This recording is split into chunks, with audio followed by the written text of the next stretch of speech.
Florida, not the only state with evacuation orders due to Hurricane Dorian. Georgia and South Carolina also telling people there to evacuate if they are in the storm's projected path.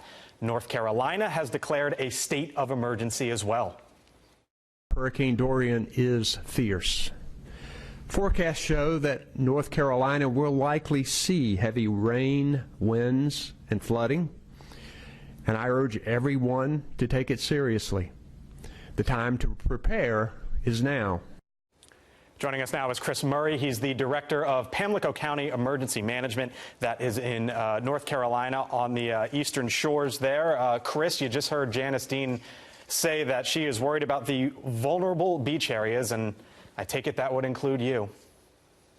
Yes, sir, it would. We're inland, actually, across the Pamlico Sound from the North Carolina Outer Banks, and right in the area of effectiveness for most of the hurricanes that come up the coast.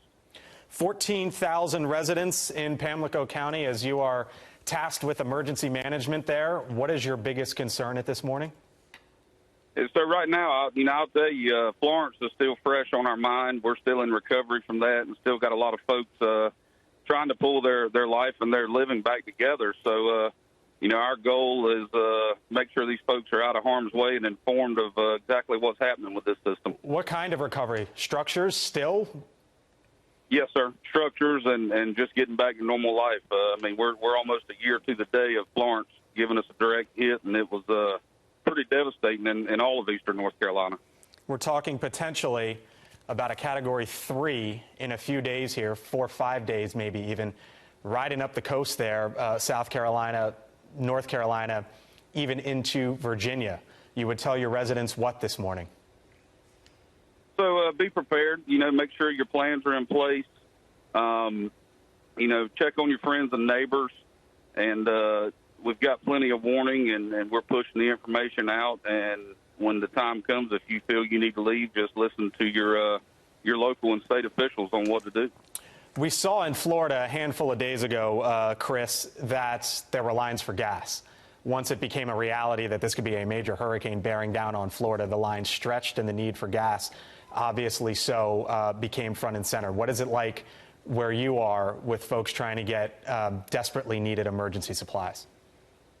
We saw a rush yesterday when the weather reports and the Hurricane Center started showing those models and folks getting out and getting things they need, and we'll continue to see that. And hopefully everybody has their preparations and plans, and just heed the warnings. That's the big thing. Heed what your officials tell you. Have you made the call on evacuations yet, mandatory or otherwise? If not, when would you make that decision?